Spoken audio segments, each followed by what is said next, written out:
මම PB එකනායක ශාඛා සභාපති රජයේ හෙද නිලධාරීන්ගේ සංගමය ජාතික රෝහල මහනුවර.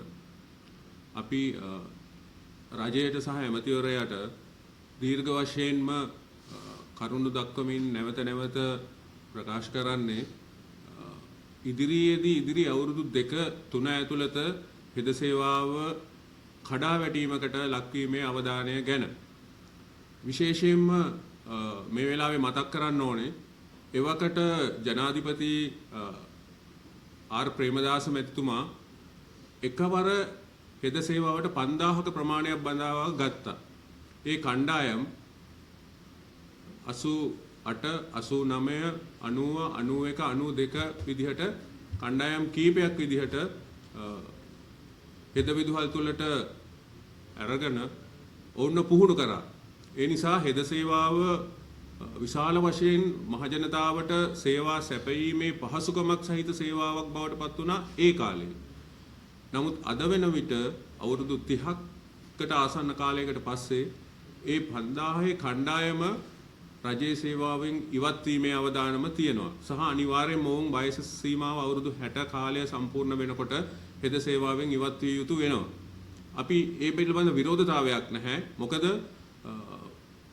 කනිෂ්ඨ කණ්ඩායම් ඉදිරියට එන්න ඕනේ. ඔවුන් තනතුරු වලටපත් වෙන්න ඕනේ. ඔවුන් වගකීම් දරන්න ඕනේ. නමුත් සෞඛ්‍ය අමාත්‍යාංශයේ ඇමතිවරයා සහ සෞඛ්‍ය බලධාරීන් ගත යුතු තීරණයක් තිබෙනවා. මේ ඉදිරි අවුරුදු 2 ඇතුළත හෙද සේවාවට සහ සෞඛ්‍ය අමාත්‍යාංශයට සහ රෝහල් වලට රෝගීන්ට මුහුණ දෙන්න වෙන මේ බරපතල කාරණාව සම්බන්ධයෙන්.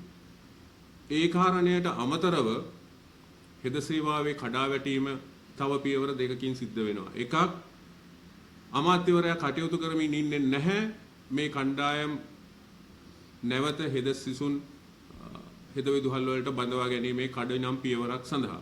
අනෙක් පැත්තෙන් විදේශගත වන අපේ හෙද නිලධාරීන් ඔවුන්ට දිය යුතු සහන එහෙම නැත්නම් යම් ඔවුන්ගෙන් ඒ සේවාවන් සඳහා පිටත්ව යාමේදී සිදුවන අවශ්‍යතා නිවාඩු අනුමත කිරීම සිදු නොවන නිසා බොහෝ දෙනෙක් නැවත සේවය අතහැර විදේශගත වෙනවා. විදේශගත වීම ආකාර දෙකකට වෙනවා. එකක් ඊටාම අමාරුවෙන් හෝ තමන්ගේ උසස් අධ්‍යාපනය සඳහා, අනිත් එක ආර්ථික ප්‍රශ්නය මත. ආර්ථික ප්‍රශ්නයට නම් රජයට හැකියාව තියෙන්න ඕනේ මේ වෙනකොට භාණ්ඩාගාරය පිරී ඉතිරිලා යනවනම් හෙද සේවාවට සාධාරණයක් ඉෂ්ට කරන්න. මොකද මේ රටේ ගුරු, සිසු, අනෙක් මහජනතාව මේ සියලු දෙනාම තමන්ගේ සුරතින් දරාගෙන ජීවිත ආරක්ෂා කර දෙන හෙද සේවාවට සැලකීම රජයේ වගකීම. අනිත් කණ්ඩායම් වලට ආර්ථික සහන ලබා දෙන්න පුළුවන් නම් රජයට හැකි වෙන්න ඕනේ සියලු දෙනා රැක බලා ගන්න හෙද සේවාවට නිසි තැන ලබා දෙන්න, නිසි වැටුප ලබා දෙන්න. එතකොට එක ප්‍රශ්නයකට සෞඛ්‍ය ඇමතිවරයාට උත්තරයක් ලැබෙයි යම් මට්ටමකට විදේශගත වීම සීමා කිරීමෙන් ඒ ලාභය ජනතාව මත ඒ ආකාරයෙන්ම ලැබෙයි. වෛද්‍ය සංගම් ඇතුළු සියලු දෙනාගේම මේ පවතින විරෝධයත් මූලික හේතුවක් මේ සෞඛ්‍ය සේවාවේ ඉදිරි කඩාවැටීම් සම්බන්ධයෙන් ඇතිවන කාරණා අනුව.